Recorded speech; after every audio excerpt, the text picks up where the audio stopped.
تذكر يوما كنت تعانق دمعة الفكر تناجي الله في صبر وترجو رحمة.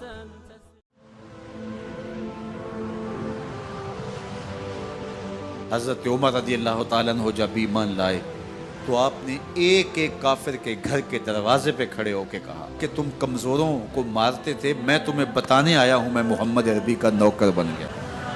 بلکہ آپ نے اعلان کیا جس نے اپنی بیوی کو بیوہ اور بچوں کو یتیم کروانا ہو اور اپنے ماں باپ کی کمر کو جھکانا ہو وہ عمر کے مقابلے میں آئے۔ اللہ اکبر۔ زنیرہ نامی ایک خاتون تھی، بہت کمزور۔ راوی کہتا ہے کہ اس کی ہڈیوں میں گودا نہیں تھا، عشق رسول تھا، اور اس کا ظالم آقا اس کو مارتا ہے، اور جب مار مار کے تھک جاتا ہے ادھر سے عمر آ رہے ہیں، یہ اسلام لانے کے پہلے کی کہانی ہے، ادھر سے عمر آ رہے ہیں تو اس نے کہا عمر تم جوان آدمی ہو تو یہ چھوڑتی نہیں ہے اپنے نبی کا نام، ذرا تم آؤ۔ عمر کوڑا پکڑ لیتے اسے مارتے مارتے تھک جاتے ہیں تو پانی پینے لگتے ہیں، تو کہتے ہیں مجھے تیرے پہ ترس نہیں آیا لیکن میں ذرا پانی پینے لگا ہوں، اور پھر گلے کے اندر ڈال کر کے کوڑا اور اس کی رسی کو بل دیتے ہیں اور اس کی آنکھیں باہر نکل آتی ہیں اور کہتے ہیں بلا اپنے نبی کو جو تیری آنکھوں کی بینائی واپس کرے۔ اللہ اکبر۔ تو اس نے آسمان کی طرف منہ کر کے کہا مالک میں کبھی بھی آنکھوں کی بینائی نہ مانگتی لیکن اب تیرے نبی کی عزت کا سوال ہے۔ آنکھوں کی بینائی واپس ہو جاتی ہے۔ زنیرہ کو بڑا مارا، آج عمر گلیوں میں آنکھوں میں آنسو ہیں اور عجیب دلے بے تاب ہے، اور کہتے ہیں آؤ بھئی میں حضور کا غلام بن گیا ہوں، تمہیں بتانے آیا ہوں۔ زنیرہ نے موڑ کاٹا تو آگے عمر یہ آواز دے رہے تھے۔ زنیرہ ایک کونے پہ کھڑے ہو کے رو کے کہتی ہے عمر تم تو بڑے اس دن جوش و غضب میں تھے اور تم مارتے ہوئے تھکتے نہیں تھے۔ تو عمر نے کہا زنیرہ اس دن میں نے دیکھا نہیں تھا، اب میں محمد عربی کو دیکھ آیا ہوں۔ جنہ ویکھیا نہیں ہو کرن گلاں، جنہ ویکھیا نہیں ہو کرن گلاں، جنہ ویکھیا ہو تے بول دے نہیں، جڑے محرم راز حقیقت دے اور راز حقیقت کھول دے۔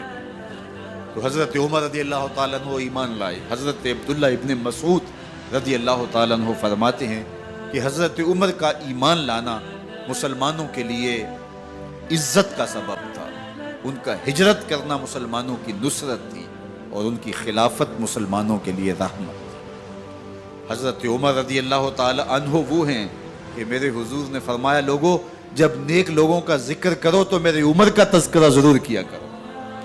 میرا عمر وہ ہے کہ جب وہ ایک سمت سے آ رہا ہو، ایک گلی اور بازار سے آ رہا ہو تو شیطان بھی آ رہا ہو عمر کو دیکھ کے راستہ تبدیل کر لیتا ہے۔ حضرت عمر رضی اللہ تعالی عنہ کی طبیعت کے اندر جو جاہ و جلال تھا، طبیعت کے اندر جو سختی تھی، وہ اسلام کے اندر آ کر بھی قائم رہی، اور آپ نے وہی سختی وہی جاہ و جلال جو پہلے مسلمانوں کے خلاف تھا اب کفار کے خلاف، منافقین کے خلاف حضرت عمر کی طبیعت کے اندر وہ جوش و خروش بدستور موجود ہے۔ لیکن جس دن آپ خلیفہ بنے تو اس دن آپ نے ممبر پہ چڑھ کے جو خطبہ دیا اس میں کہا لوگوں میں سخت اس لیے تھا کہ رسول اللہ نرم تھے، پھر میں سخت اس لیے تھا کہ حضرت ابوبکر صدیق نرم تھے، اب میں تخت خلافت پہ بیٹھا ہوں، اب میری سختی جو ہے وہ نرمی میں تبدیل ہو گئی، صرف فاسقوں فاجروں اور باغیوں کے لیے میں سخت ہوں، باقی تمہارے لیے نرم ہوں۔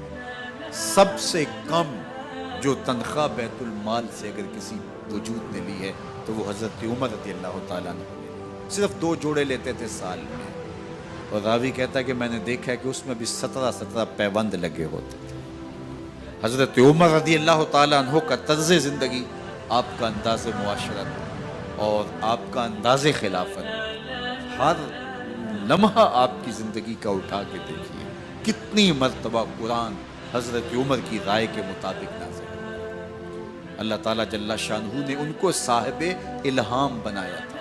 ہر امت میں کوئی صاحب الہام ہوتا ہے، حضور کی امت کا صاحب الہام حضرت عمر رضی اللہ تعالیٰ، اور آقا کریم نے انہیں اپنا وزیر قرار دیا۔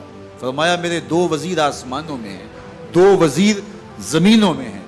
آسمانوں کے وزیر جبرائیل اور میکائیل ہیں اور زمین کے وزیر ابو بکر اور عمر ہیں۔ رضی اللہ تعالی عنہما۔ ایک دن حضرت عمر بیٹھ کے رو رہے تھے، تو کسی نے کہا حضرت رو کیوں رہے ہیں؟ فرمایا کہ میں اس لیے رو رہا ہوں کہ فلاں پل سے بکریاں گزری ہیں، تو پل کے اندر شکستگی تھی، ٹوٹا ہوا تھا پل درمیان میں، اس میں ایک بکری کی ٹانگ ٹوٹ گئی ہے، تو میں ڈرتا ہوں کہ میرا رب یہ نہ پوچھے کہ عمر تو نے پل صحیح تعمیر نہیں کروائے تھے کہ ایک بکری کی ٹانگ کیوں ٹوٹی ہے۔ یہ ہیں حضرت عمر رضی اللہ تعالی عنہ۔ اللہ اکبر۔ تو اللہ تعالیٰ جل شانہ نے حضرت سیدنا عمر بن خطاب رضی اللہ تعالیٰ عنہ سے جو کام لیا، مختصر دور خلافت کے اندر 10 سال 6 ماہ 4 دن آپ نے خلافت فرمائی ہے، لیکن کہاں سے چلے اور یہاں مکران تک، بلوچستان کا حصہ ہے، یہاں تک آپ کے سلطنت کی حدود وسیع ہوئی، ادھر آرمینیا تک جا پہنچے، حمص فتح کیا، قادسیہ، یرموک۔ آپ ذرا دیکھیے کہ کہاں تک آپ کی فوجوں کے گھوڑے دوڑتے رہے، اور اللہ تعالیٰ جل شانہ نے ان کو جو توانائی، عدل و انصاف کی قوت عطا فرمائی۔ اللہ اکبر۔ جب زمین پہ عدل کیا ہو تو زمین بھی حکم مانتی ہے، اور حضرت عمر وہ تھے جن کا حکم ہوائیں بھی مانتی تھی، زمین بھی مانتی تھی، جن کا حکم جو ہے وہ آگ بھی تسلیم کرتی تھی اور دریا بھی ان کا حکم مانا کرتے تھے۔ مصر کے اندر یہ رسمیں بد جاری تھی کہ سال کے بعد ایک دوشیزہ کو زیورات پہنا کے اچھے لباس میں ملبوس کر کے دریا کی بھیڑ چڑھایا جاتا، اس کی قربانی دی جاتی، اس کا خون بہتا تو دریا چلتا۔ جب مسلمانوں نے مصر فتح کیا تو گورنر نے لکھا کہ اسلام تو اس طرح کی رسوم کی اجازت نہیں دیتا، لیکن خشک سالی ہے، لوگوں کی فصلیں ویران پڑی ہے، تو حضرت کیا کیا جائے؟ تو حضرت عمر رضی اللہ تعالیٰ عنہ کاغذ کے ٹکڑے پہ لکھتے ہیں بسم اللہ الرحمن الرحیم، مصر کے نیل کی جانب عمر کا خط لکھتے ہیں، اے نیل اگر تو اللہ کے حکم سے چلا کرتا ہے تو چل، ورنہ ہمیں تیرے چلنے کی کوئی حاجت نہیں ہے۔ اور قاصد کو کہا یہ خط لے جاؤ اور جا کے دریائے نیل میں پھینک دو۔ قاصد جا کے خط دریائے نیل میں پھینک دیتا ہے، پانی آتا ہے، ایسا دریائے نیل چلا 14 صدیاں ہوئی ہیں آج تک کبھی بند ہی نہیں ہوا۔